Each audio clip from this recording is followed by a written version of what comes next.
Les livres, le football et le vin, telles étaient les passions de Bernard Pivot.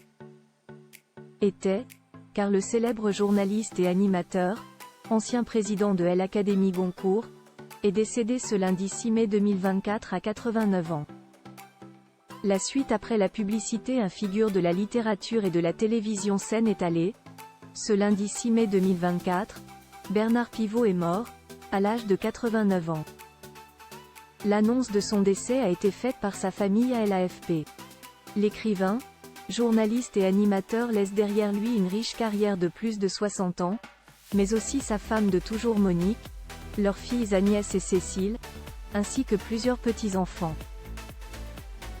Fils d'épicier né à Lyon, en 1935, Bernard Pivot était un passionné de lettres depuis son plus jeune âge, tant et si bien qu'enfant, il lisait le dictionnaire par plaisir.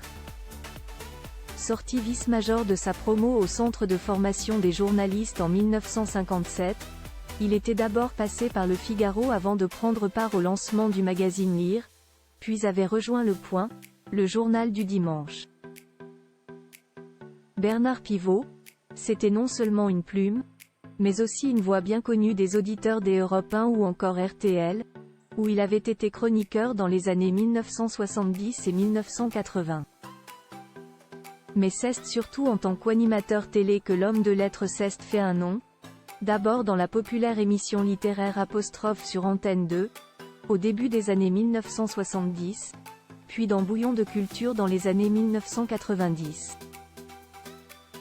Deux émissions qui lui ont valu plusieurs sets d'or. En dehors des plateaux, Bernard Pivot œuvrait en faveur de la littérature française au sein de l'Académie Goncourt, qu'il avait rejointe en 2004, et qu'il avait présidé entre 2014 et 2019.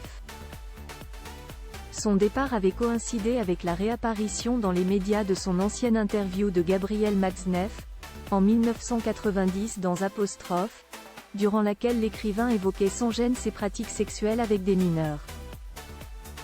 Image ressortie des archives au moment de la sortie du Consentement de Vanessa Springora, ouvrage dans lequel elle dénonce l'emprise qu'avait Gabriel Matzneff sur elle lorsqu'elle était adolescente.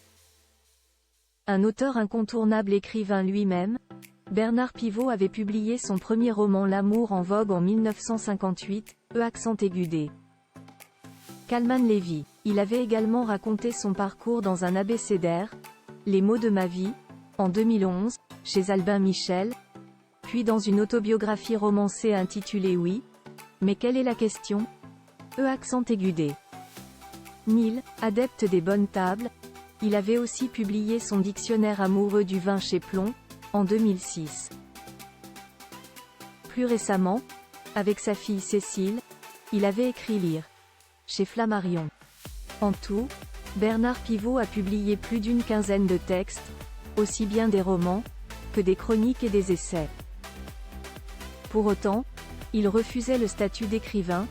Je suis un journaliste qui écrit des livres, ce n'est pas la même chose, expliquait-il à Léa Salamé dans Stupéfiant, en 2017. Je préfère être un bon journaliste plutôt qu'un mauvais écrivain.